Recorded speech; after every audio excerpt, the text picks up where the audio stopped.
meeting to order, and we'll turn it over to Jessica and Mary Ellen. All right, I'll call the meeting to order, but the first item on there is election of the chair. Do you want to do that, or do you want to? Can you hear us, Mary Ellen? Mary Ellen? What's that? Can you hear us? Okay, sorry. I can hear you. You want to go for a while? What do you want to do? I would nominate Ruth Adams. Oh, God. I second. Dare you? I second. I can't. Oh, I'm not doing it. I am terrible at procedure, and I'm terrible at keeping track of things, to be honest. I just am, because I got a whole nonprofit to run. But I would serve the committee in any way. Do we have a dual chairship? I think the temporary chair, Okay. Temporary. just so that we have comply with the ABO, but I think part of this, Informal. I think part of this is once the direction of the board with this committee, it may gravitate to someone who wants to be chair of. That'd be great. I'll be the temporary chair. That's what I was going to say, Mike. I think after Your emotion to be temporary chair. Dave, that's what I was just want to echo what Mike said, that I think after the discussion and perhaps another discussion around shaping the direction for the next 12 to 36 months, that's really that'll make it clearer who may or may not feel comfortable being in that role. Agreed. Yeah, there's almost a project moment, and then Exactly. Right. There's a motion and a second that Ruth be the temporary chair. All in favor? Aye. Anyone opposed? Carried. Minutes from March 3rd. Any discussion? Move along, Sarah. Motion to approve. Second, second. I wasn't here. all in favor? Aye. Anyone opposed? Carried. Third item is committee membership and schedule. Chairman, at this point, we have Ruth, Carly, yourself, Derek, and Sean. I know Sean is getting ready for an event, probably with the Thomas Cole people later today. And but what we have done is we've invited all the board members to participate if they're interested. But at this point, again, let's go with the people we have on this list and add people as they feel they're interested in joining. Given that people have joined us today, and maybe others are just, what if there's like, again, sort of a temporary auxiliary group or something? We'll add Tara. Can we add you to just, yeah. Well, or in that sort of project moment. To figure it out. Yeah. That would be Strong arm. Well, and remember in January, the governance nominating committee will be beginning the process of doing any bylaw amendments, getting the board candidates for the annual meeting in April, and kind of a reorganization.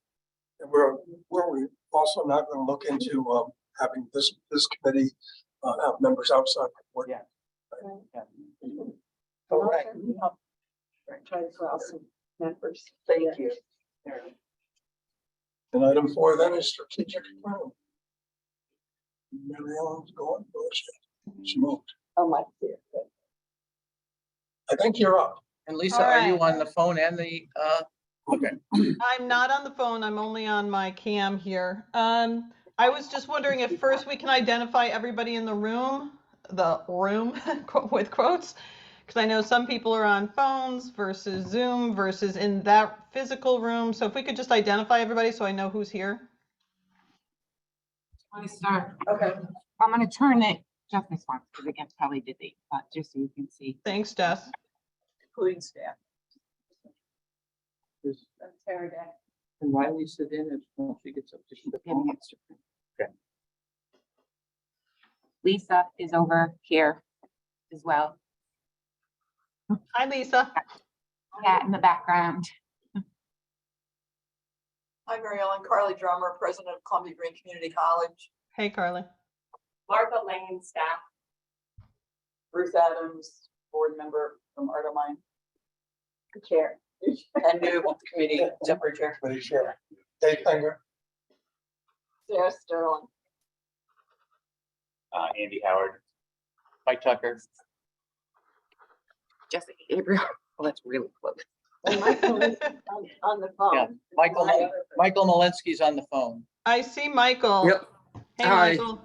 Yep. Who's the 518-828-1976 number?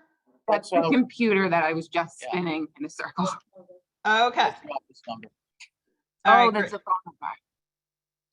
And then I'm seeing Lisa being present here as well on Zoom versus in the Lisa's room. on twice. She's on Zoom and the phone. Got it. Okay. So I'm going to share my screen. And can you all see my screen? Yes. Did this just go to the right thing? Yep, it did. Okay. All right, so today we're just going to we did the intros and a quick agenda review. We've got our board meeting recap, gap problem statement, understanding the labor shortage, current state causes and paths to employment, CEDC's role and next steps. Was there anything that anyone wanted to add or change to that agenda? Only that I think it's important to have some discussion. So I have a lot of thoughts since the last meeting. I think, Mary Ellen, if you can just 5 to 7 minutes, go through the data, even if you have to skip some stuff so we can have discussion, because I know there's a hard stop at 9:30. Okay, and I'm sorry, the discussion about, The general discussion about how what direction we want to go in. yes, exactly. And all of this is reinforcing that board meeting. We can skip this slide. I think you've all seen this several times now. The board meeting conversation was really effective. Let's move that to later in the discussion. The labor shortage, I think, is there's some really important information and some very, very new publications that are out from September, October, and November of this year, focused on the labor shortage, and it is in fact a national crisis. So the good news for this committee and for CEDC is that there are a lot of sources of information with a lot of good resources that can be used as the foundation for this. In number one, understanding the problem, and number two, how to mobilize people together as a group across the community towards solutions that make sense. There are too many jobs without people to fill them. Businesses aren't able to grow, as we know, compete and thrive. And every state except Michigan has more job openings today than it had before the pandemic. Some of the pieces that you'll want to go back to and look at later, this is all sourced from the U.S. Census, U.S. Chamber of Commerce. So I put that right on this slide so that you can all go and look. There's multiple different threads in that, so it didn't really make sense to try to print that in some way or share it. I will, after this meeting, either Jessica or I are going to disperse some information specific to this, as well as information about roles and partners associated with workforce efforts, some suggestions and some data that other organizations as well as the government have found to be a good starting place and foundation, best practices, that kind of thing. In New York, interestingly enough, New York as a state has almost an even. It's almost a 1-for-1. 103 unemployed workers for every 100 open jobs. So in theory, at the macro level, the unemployment labor shortage issue in the state of New York does not appear to be a problem per se. There are people for the jobs. Then the question becomes, are those the people with the right skills, or are they interested in the jobs that are in fact open? So in understanding New York versus other states, States with a lower index number are suffering the worst, and Vermont has the lowest ratio at 0.4. New York and Michigan have a work shortage index above 1. And the just so that we know the metric that we're using here, the worker shortage index itself is indicates the number of available workers for every available job. So why aren't people working? Because we all know that the businesses are experiencing labor shortages, including mine, by the way. So lack of access to childcare is one of the top reasons that employees are not returning to the workforce. And this has led to an increase or lack of participation on the part of women. So that too, there's been a drastic decrease in the workforce with women participating. Another piece, and we were all saying it there for quite a while, individuals were earning more on unemployment than they were by going back to the workforce. That surplus caused an increase in savings, which then has allowed individuals to postpone their return to the workforce. And I say that because that's important. There is a foreseeable and anticipated slow return to the workforce in 2023, projected for 2023. So that is another positive for this problem that we're all experiencing. Altered lifestyles as a result of the pandemic. Nearly 1 in 5 have completely changed their lives. Their lifestyle, they've reevaluated what in fact is important to them. Some are staying home, some are only working part-time, some have decided that the work that they're doing is going to be an entirely different kind of work with entirely different demands. There's also an increase in new businesses, interestingly enough, 4 million new businesses in 2020. They're just not necessarily in the same industries as the fields that that people left from. I'm sure we've all heard about the Great Resignation or the Great Reshuffle.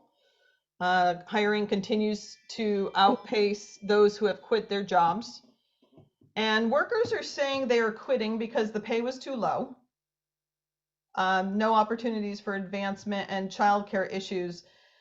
The other one that rounds out on the top 5, besides feeling disrespected at work, is flexibility in hours. And it's not just hours, but where individuals will work. So because of what we all experienced in 2020, not only did people reevaluate what is important to them, but they've also come to realize that they could in fact make working remotely viable.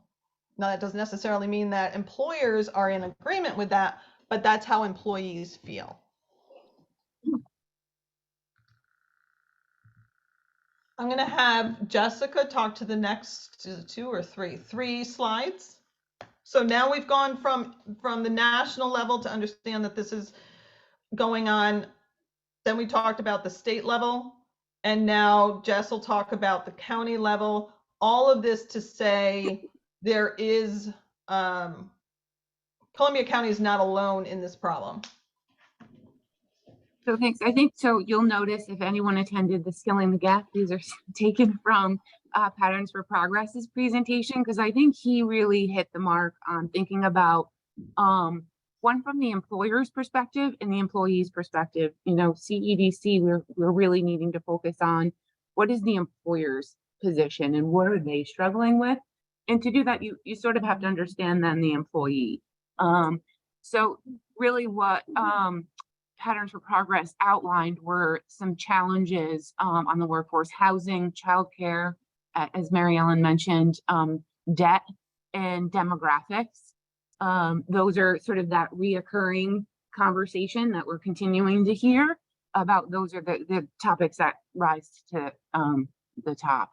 Looking at the current workforce is where employers are saying we need healthcare positions filled, there's vacancies, the significant vacancies in the food service tourism, and then the construction trades, and down you can see, but that's really where there's the job openings are occurring from the employer perspective. Marilyn, if you want to skip to the next slide. Yes, ma'am. This is basically the same thing. I don't really want to spend too much time here looking at the most common industries in Columbia County, and then the most specialized things that we all have heard about. Healthcare, we know that's a huge industry, and it's one of the larger employers in the county, and then the ag and forestry, fishing, and hunting industry. You can skip to the next one. I just like Mike said, and courtesy of time. This is looking at from the jobs, the most common jobs held by residents of Columbia County are office administrative support, and then the most specialized are law enforcement workers. So you can skip to the next one. The next slide. This is what, so I will never do Adam Brush justice, but he really kind of outlines where there is misalignment between the employer's needs and what the employees are looking for.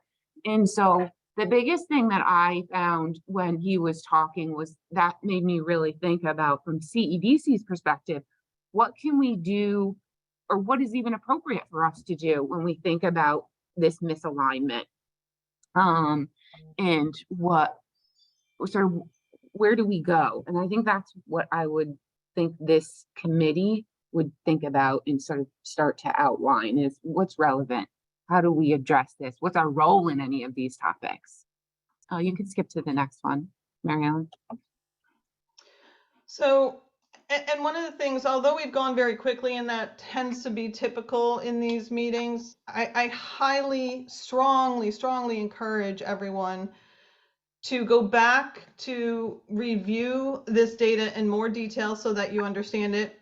And also the minimum two reports that are going to be sent to you later today, to take a look at those. Although they appear to be overwhelming in volume and pages, it's really not. It's a bit of an easy read.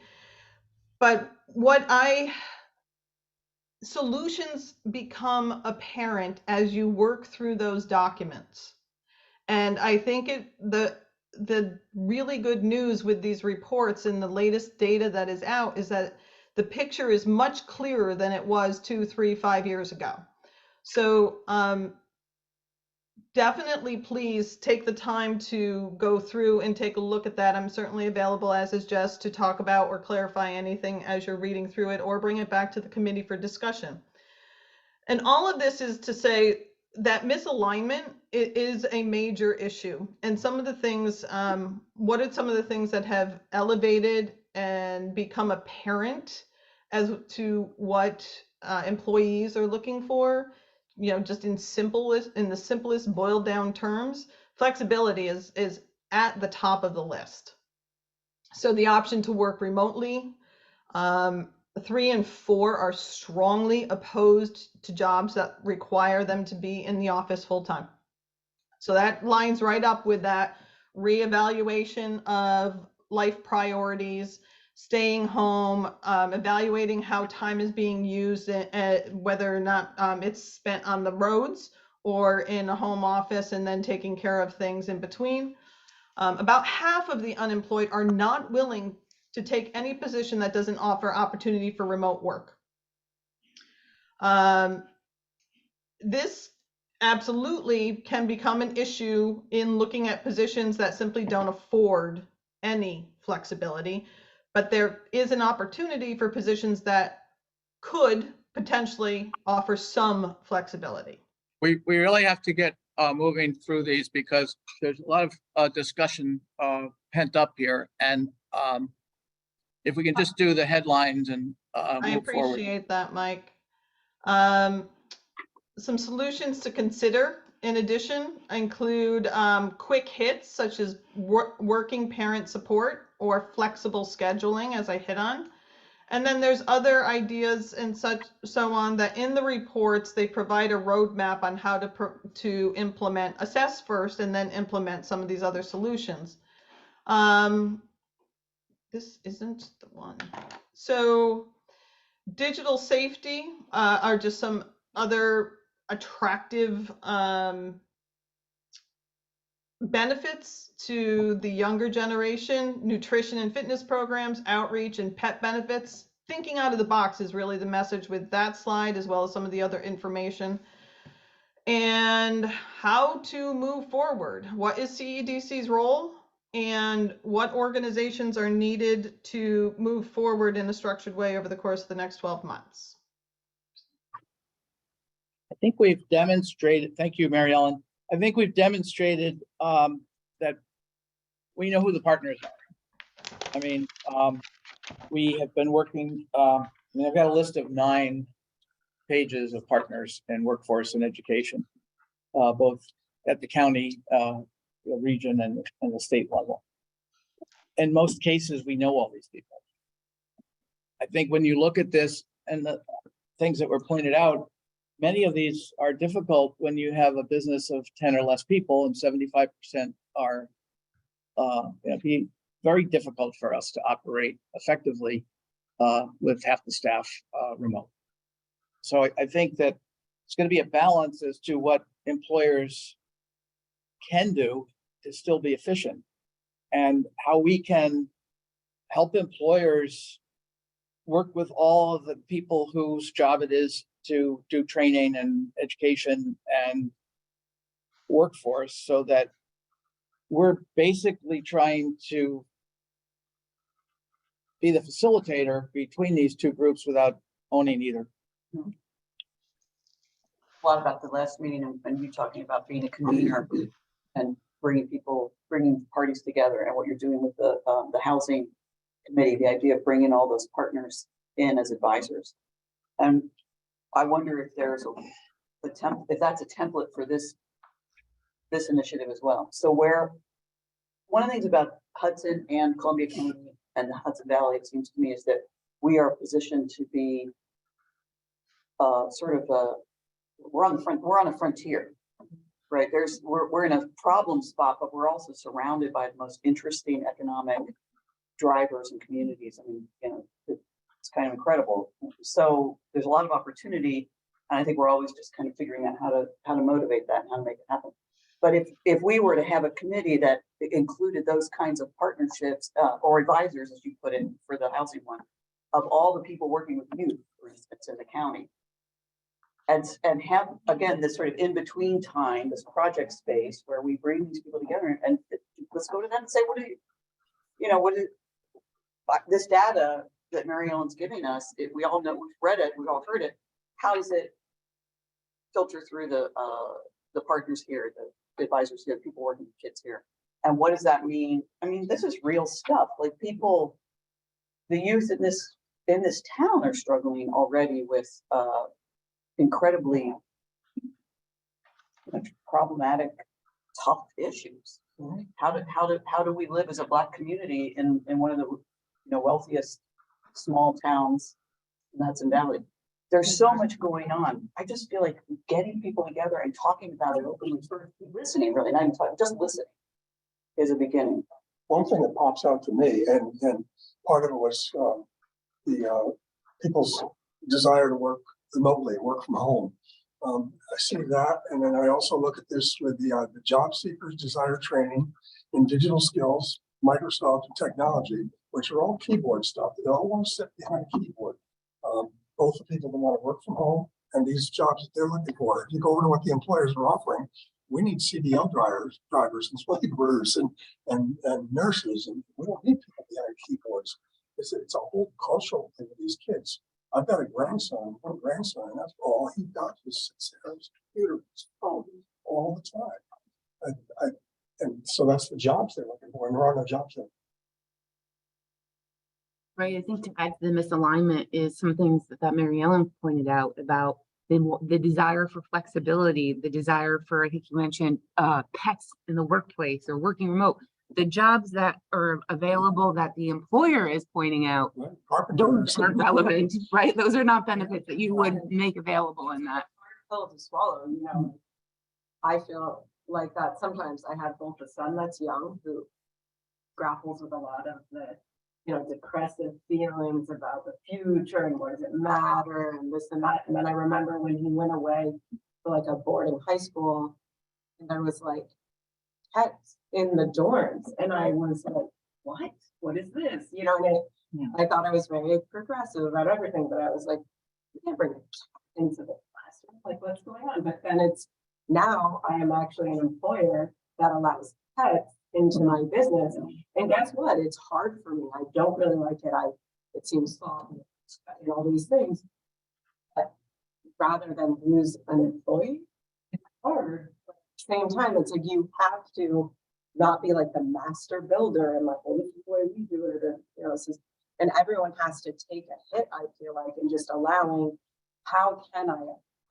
what part of this job could be, what would it take for me to let this dog come in because the dog, I don't know. You got to find the balance. And I one of the things I want to offer up to, so even in positions, some of this is going to be challenging because it's really thinking out of the box, perhaps. But with nursing, for instance, there is data, and I'll try to dig that up because I saw that a week and a half ago, where the nursing scheduling is changing such that, and this is also part of COVID, where it'll be longer couple of days instead of 4, 5, 6 days of working. It would be very intense short-term working and then 5 days off or 4 days off in a week with either alternating which 3-4 days or the same 3-4 days for planning purposes. But again, there's an example of in a skill specific position where you must be fully present in order to do the job, but there's flexibility allowed in the scheduling so that people can still work and balance what they need for finances, but then also their family and other things that are important. And by the way, that pet conversation was just reminding me that misalignment, when you've got a group of employees that you bring bagels into every single morning, but you find out 6 months later that they're not a bagel group, they're a donut group or a quiche group, you've got unhappy employees, even though you're trying to give them what you want. So I think, So we're talking about being a mediator. well, but I think your point too is maybe it's convening and educating employers too. Yes. Right. Exactly. Because Mediator, listening to two sides, finding out, maybe there's even a task force of employers and young people, workers that come together that represent each other's worlds and get to. But not like, here's what we feel Right. from the employers. I think that the young people are in it's just like dead. I think it's also worth saying to employees, here's what it's like to be an employer. You're really busy, you're running around like crazy, you want to listen, but it's really hard. You're older, so you really don't want to listen. And let's be honest, we want to listen. Can you help us? Yeah. Can we sit here and talk? So in other words, young people never realize why older people might be closed up a little bit. And old people forget they used to be that open. So, it's a problem, but bringing people together is number one. talk about the donuts and the bagels. Elon Musk just canceled free lunch at Twitter, because it costs $14 million a year. Yep. But I think that and I think we have to be careful, because I do think that we would lose employers if we got on the fringe of some of these benefits, like the insurance. I mean, Before we get to that point, come together. Yeah. Let's have a few- well, the difficulty we had with Right, skilling maybe the it gap was the criticism of it was by all of us, there weren't enough employers. But the issue was, from my perspective, from the beginning, was if you have 10 employees, you can't take a Friday and come for 4 hours, 5 hours. So we may have to do it in smaller groups, and we may need to do it regionally. So you're not driving from New Lebanon or to Greenport. And, I think that it ties into what we're doing with the chamber and the county with Columbia Forward, And there are in most of the towns, and Jessica's gotten to more than 50% of them now, existing business associations, like in Chatham. Even in Austria, it's not organized, but they print a book of businesses. And if we can get a presentation that we go out in partnership with the chamber and have a consistent messaging, and it may at the first 2 or 3 sessions or first session, maybe so general that we're not getting people turned off that, well, this is what they're proposing, we're not coming. And I think you'd have to build up to that and get input from members of our board who are running. The chamber put together a panel then, or? Well, we would put it together with them, because I do think. They know them, they know their members. Right, but because remember, they're getting $65,000 a year for Columbia Comeback.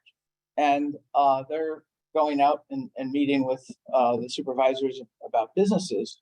But this could really put some flesh on the bones of that program, because we have 2.5 years left to deliver that. I mean, in those travels, when they go to those businesses, say, "Hey, listen, would you want to sit on a panel, and a discussion with maybe 6 businesses, have them come in and talk to us?" Yeah, and I think it's important to start small, just as I want to say something. Yeah, I want to say, because I think the idea of bringing them together is good. It's the message, right? I think if we bring the employers together, we kind of want to inform them of the misalignment and let them know about, maybe there are some more creative ways you could make this position attractive to an employee, right? Like if you're saying, well, I've allowed, even though maybe it's not the most appropriate, or you never would have thought about allowing animals in the workplace, maybe the jobs that they have available, is there anything they can do to be a little more creative to make it more attractive to the employer, right? Like And right now.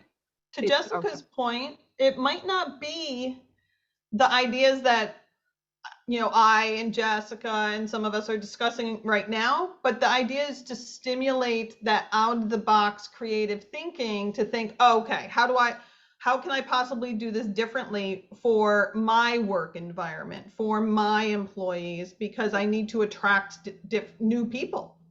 And we may find that employers, if you took 100 employers, you would come up with 50 ideas that we've never thought of as to how they motivate their employees. One of the larger Exactly. problems seems to be childcare. Yeah. Maybe if they could meld somehow childcare into being employed. I don't know. That was a big component in the reports, a huge component, Dave.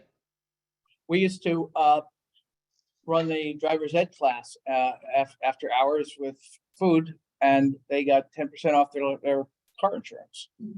And also you had the camaraderie of them all coming together for the event. One thing I see that I'm discussing is that there's poor management. I see, like, I've had family members go in, take a new job because the other one isn't properly run, go to the next one, and the 2 bosses above you just left.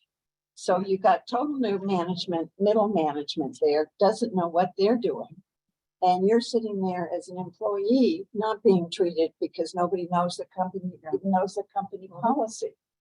And this goes on. And I also see, I think there's still these tiers in a lot of businesses here where the men are all up at the top, being the executives going out, and then all the women are underneath, expected to run everything at a fairly low salary. And there's no parity. There's no parity, and there's no way to move up to the next, there's no encouragement to move up to the next level, and nobody's watching the ship. There's a nonprofit called Fractured Atlas in New York City that re-grants money to nonprofits. And during the pandemic, I went to a webinar, invited a couple board members, and it was on shared leadership. And out of that webinar came our decision at Ardemai to have a co-ED model, which has been fantastic. And one of the things they talked about that I was really impressed about was that the idea that employees could alter their own job description, of course, with input from their supervisors. So in other words, Sarah, I really am not good at this piece. Do you want it? Can you do this? Can I take something off your plate? And they switch. So your willingness to be flexible, instead of saying, this is the job description, you're only doing 80% of it, you're gone because I need that other 20%. Let's make it work. So I think there are you know, the idea of starting small, thinking creatively, encouraging businesses to do that, but also let's listen, let's bring together small groups. I think going big is, let's not go big. Nobody wants to, yeah, we used to do this at the Center for Economic Growth. And there's a group now, John Bruzet from Ginsburg, Gary Dake from Stewart's. There's 6 or 8. They meet once a month for dinner to talk about these kinds of things. That's great. But it's at that level. I mean, Wow. that corporate level. Yeah. But if we could start that with rank and file 10 people businesses, not people that have 3,500 employees. I think there's an opportunity to, Agree. and I think once you get I don't want to call it a cookie cutter, but once you get the structure of the hour or hour and a half or 75-minute event, then you can use it and it'll adapt to the group that's meeting. It's repeatable. The series of conversations, we want to decide who is at the table and where, how do we serve the county? How do we do a lot of small things? How do we do it? How do we manage it this may without be the that- staff going insane? To your, it may be that CEDC's role is not only to facilitate the ongoing regional or countywide, no, co-countywide discussions and so on, but to do exactly what you're talking about, to pull small businesses together to share the data and start talking about the problem and brainstorming on creative ideas. So that's business specific. It's instigating at a different level. And it's a very tangible activity that becomes measurable, trackable, and starts to plant the seeds, as it were, to germinate and allow some of these other things that are at this level to then become effective, because this level's ready for those ideas. They're ready for the change and to start partnering and plugging into different solutions that are being presented here. Yeah. I also think some of the ideas that we had at the previous meeting where, you know, if people are leaving the county to work in the morning, what are we doing to attract people to come to the county to work in the morning? And whether that be engaging more at the career development centers at the other 23 colleges and universities in the region. You know, we're in the process of attempting to hire a housing coordinator. We had our first interview yesterday, and Supervisor Adams, who's on the search committee, asked, the first question was, where did you hear about this job? And it was on Indeed, which, you know, most people would say that's not a good place to go. And we went to 12 places. We went, you know, to UAlbany's planning department. We went to the law school. We went to New York Housing Coalition, places that you wouldn't expect that have newsletters. And we got 12 when we just went in the newspaper here and the chamber, we got 0. So a lot of finding people could help broaden the mindset of a small business that hasn't had to go out to look for someone and say, you know, here's a broader list of places to attract people. We talk about the second part of this committee, since it's named Workforce and Education, and what that role is. What does that mean? I was just gonna ask Mary Ellen, can you go to slide, the strategic pillar, like the one that has the strategic pillars? I wanted to get to that and get back to the strategic plan and take a look at what your strategy is. And then the objectives underneath to see, is that still relevant, or do we need to really, based on the conversation even Or redefine last it. week? Exactly. Thank you, Mary Ellen. Is I think where you're getting at is the education, that sentence right at the, it says facilitate networking and collaboration among Columbia County's educational, business, government institutions to stimulate purposeful alignment of educational offerings and business needs. So I think I want that kind of, I think we want to talk about, is that, Educational offerings is very broad. What exactly does that mean?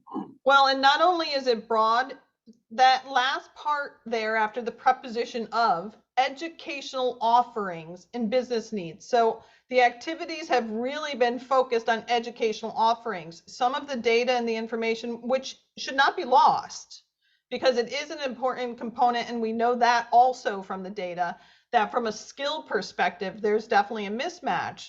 But we also know from the data that we've got this other factor contributing to the shortages, which was exacerbated by the pandemic, and that's related to this reevaluation of how we all want to live our lives and what our priorities are.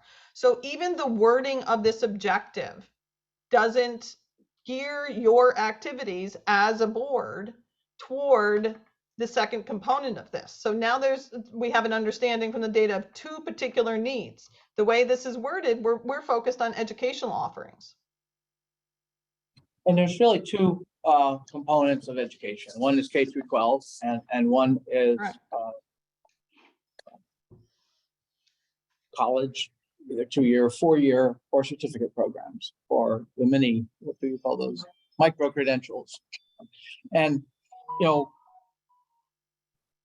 if I was a small employer and someone came to me and marketed me on a micro credential and it was going to cost me $2,000 and 20 hours of where I had to pay the employee to be at the class, I might do that, but if I didn't know about it, but yeah, if I didn't know it existed.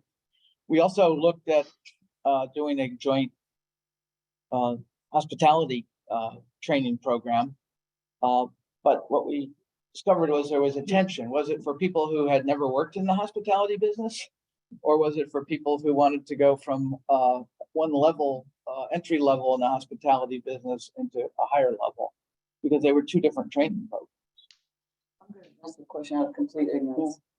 What do economic development bodies, what is their role in other places with K through 12 or college or education? I mean, what?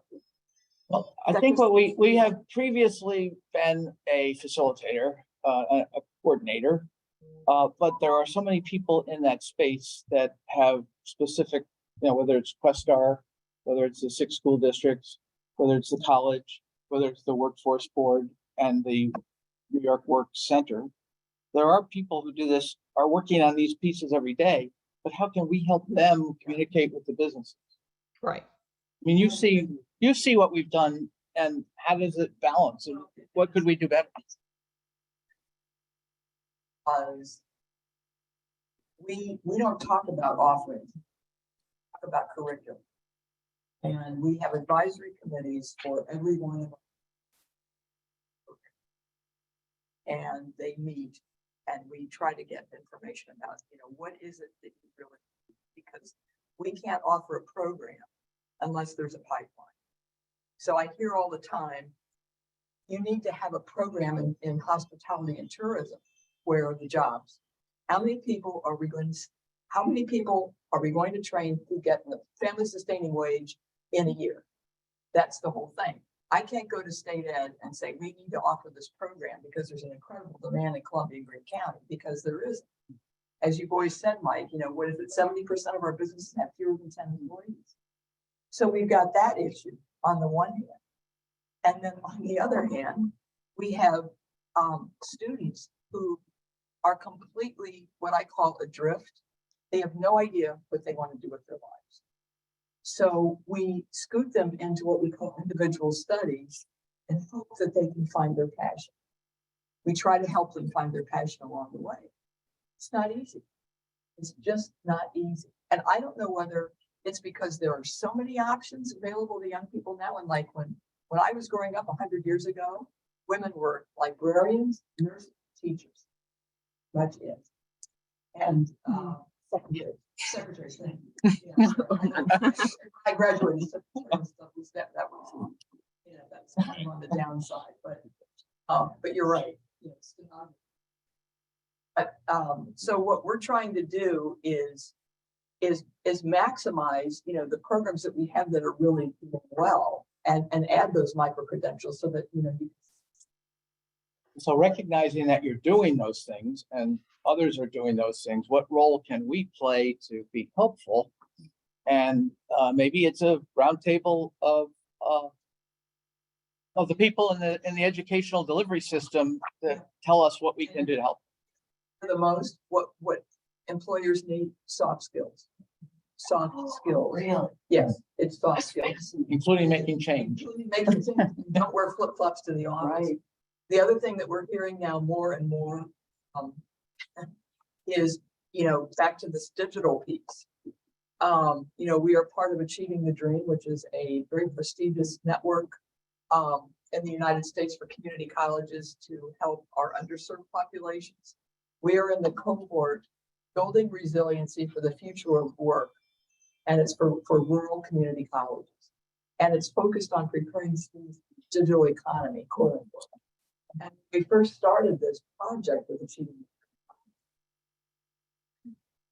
and run their businesses like Amazon, digital economy. That's what it's like, no.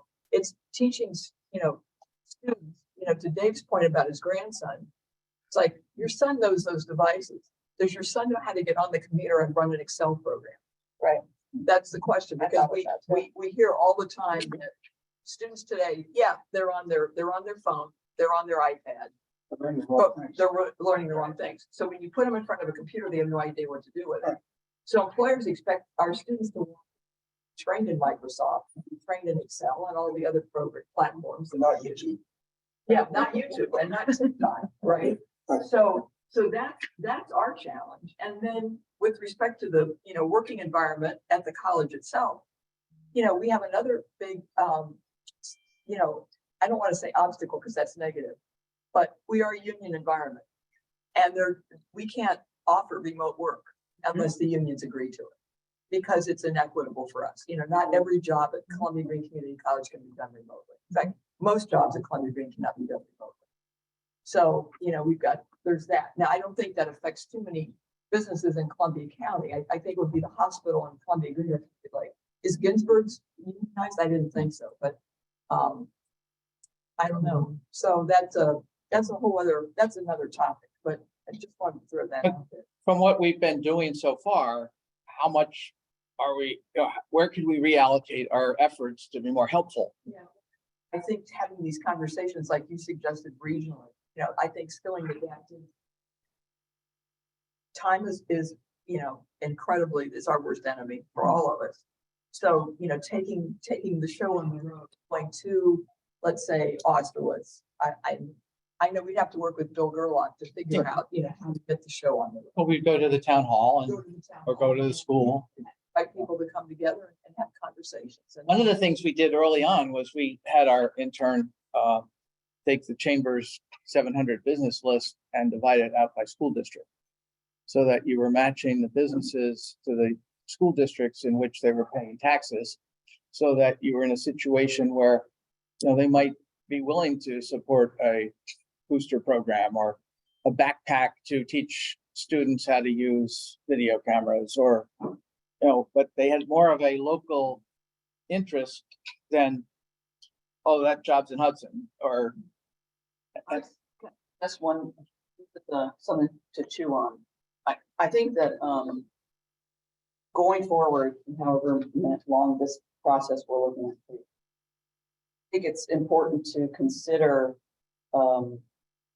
different perspectives. So for instance, if we're trying to make change within the CEDC, our perspective is limited by what we know and what we've always done. So bringing in partners from the outside. So every time we go to a conversation, right, we bring somebody who works with youth and somebody who's in the business community, at least one or two from each, who have volunteered to be a part of the task force or whatever it is. So in other words, can we get some perspectives to travel with us as we go have this show on the road, so that we're listening? Right. Well, of course. With other perspectives. And I think that, you know, we do have good contacts and relationships and dialogue with, I think, the core group of people that, and we may be missing a few, but certainly with Chris Nardone and with Dr. Drummer and her key people, you know, the 6 school superintendents I speak with, I get an article, I send it to them, remind them that we're out here. you might need. I mean, not the business people at the top. I mean, a Okay. teacher, a business owner, Okay. Kaya, or somebody that works for Kaya, somebody from Hudson Okay. Youth, you know, I'm saying like, oh, and by the way, some kids, some teenagers, some students. For new college graduate employee, There you go. Riley.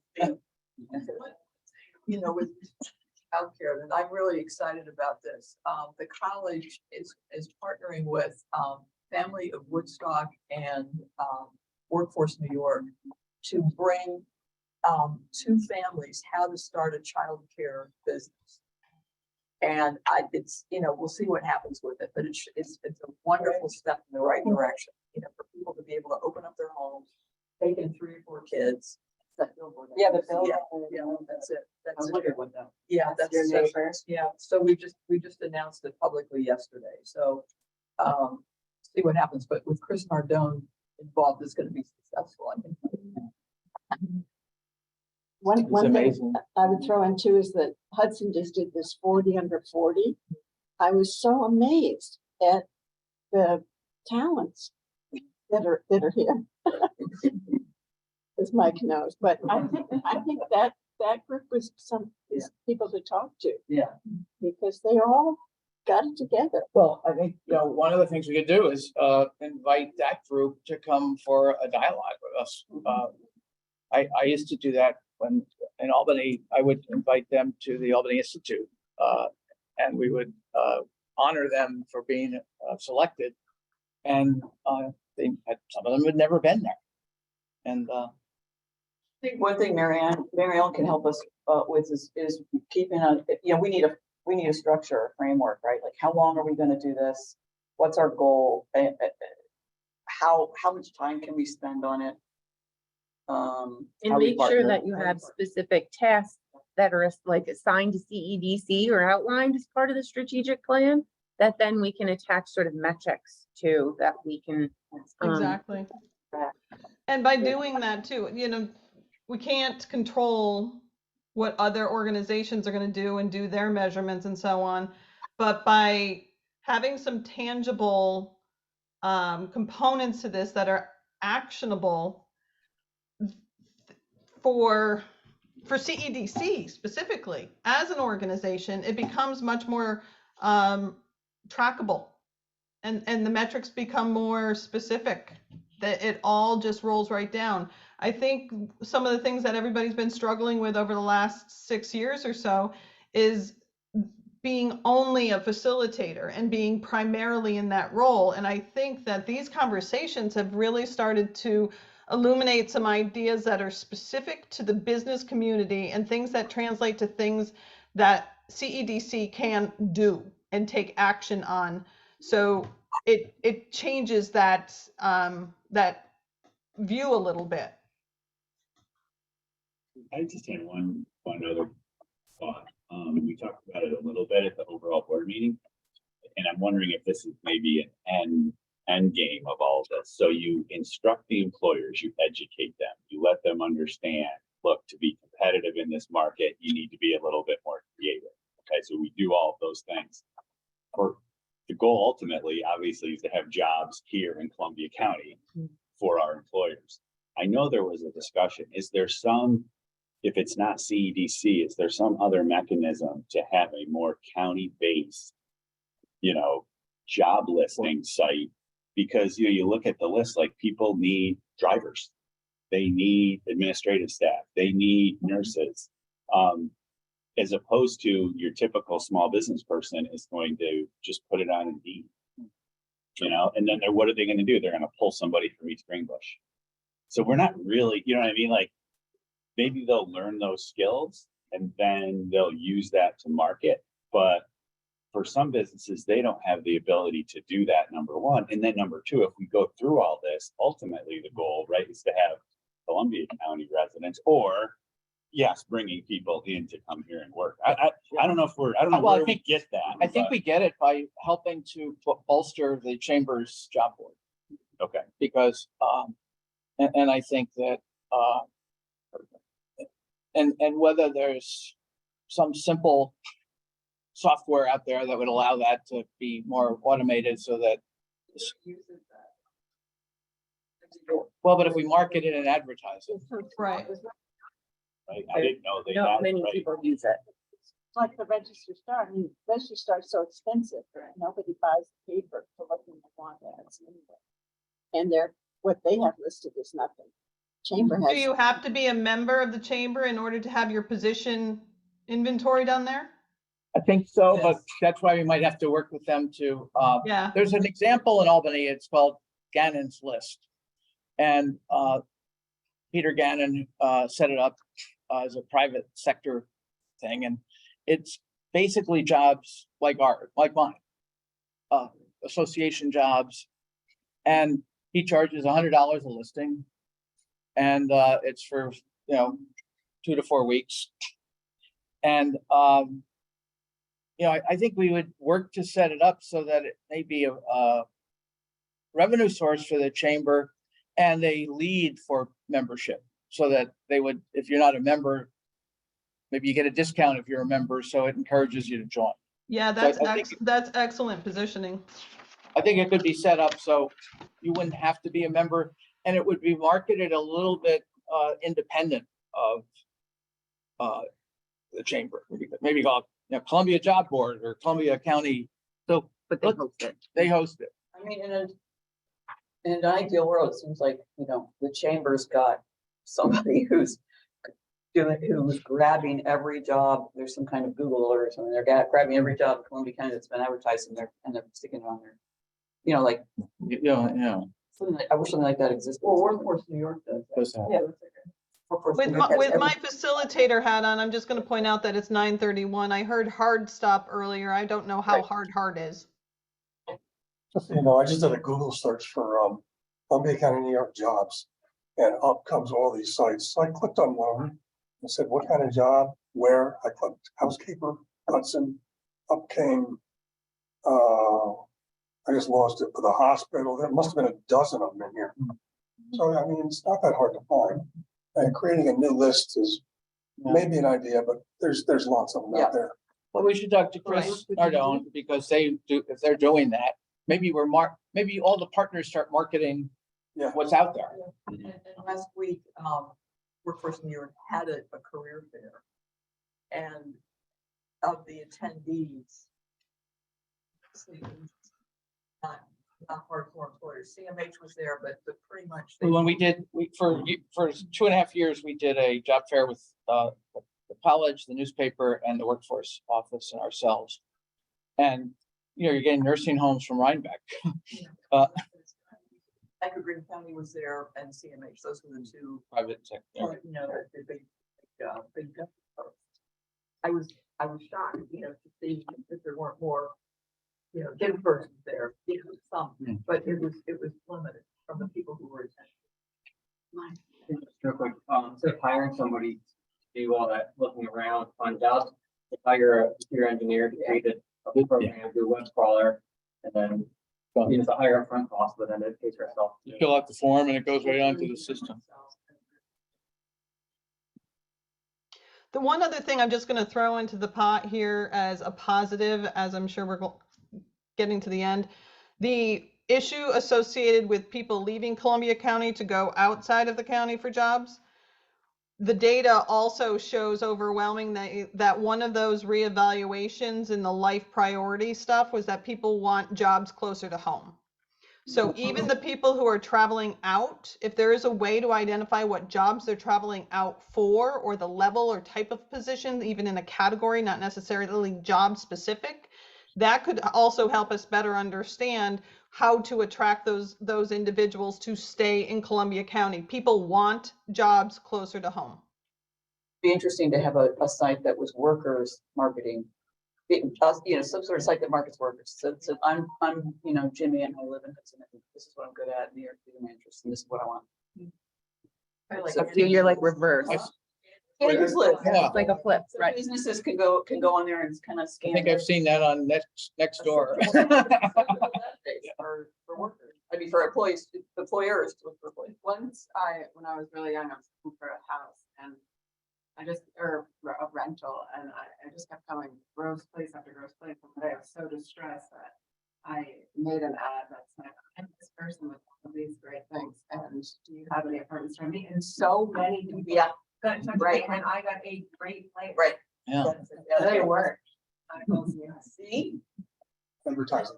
let's talk to the chamber about that. Right, your point is though, be creative, and if Yeah, what yeah. what we can do is help employers be creative. Right. That's unfortunately. That's right.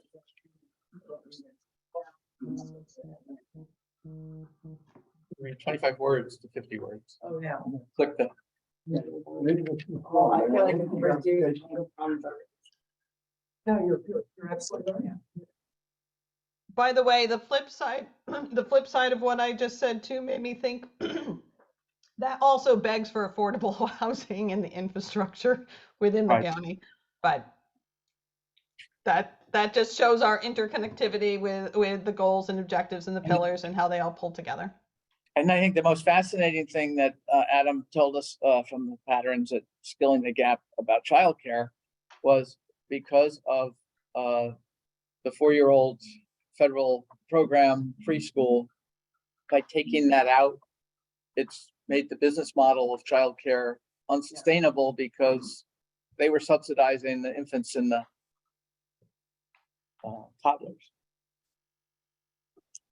The most important thing I just want to end with is that I think a series of listening sessions that emphasizes true listening, respectful listening, can start to train workers and business people to see one another. When we did the housing forum, it was online, and we had 180 people. And the chat room stuff that we captured was the most valuable. That's great. People listened and said, well, but I think this, or I don't believe that, or. It's okay. Shall we adjourn? Maybe again, when's the next meeting? Well, that was part of the, Yeah, part of our objectives today. let's try to get a date in December. Before the 15th of December, before we all get into cram down. Right Still in now, holiday mode. The, do you guys ever send out doodles? no, I've talked about it, but I don't know what that is. I love doodles. You software, and you can say, here are 5 days, and these are the time slots, and you just click on the ones that you're available for. So you Love send the doodle to 7 Doodles people. are And the amazing. 7 it captures everyone's Yes. response and it tells And you you can- like and you the can put 7. most common. Sorry, good. How about the good 13th? partnership. Tuesday, the 13th? 13th, excellent, 8:30, anybody? Tuesday 13th? So when I haven't done this before. I don't want to do it without. I'm doing it now. The 13th, or what about that Monday, what about the 12th? There's a loan committee at that. That's not till 1 o'clock. No, now it's 8:30. Oh, that's right. You guys, Yeah. yeah, I haven't moved it on my calendar. Well. Wednesday. Wednesday? That looks free. So Monday? Wednesday. 14th, 8:30, Send that out. you'll send it out. Okay. Thank you, everyone. This has Thanks, been really, everybody. Thank you, and thank you, Jess. thank you, Mary Ellen. Bye, y'all. Happy Thanksgiving, everybody. Thanksgiving. Yeah, I just- I don't know. Just gonna go. I have a new career. Just talking about this.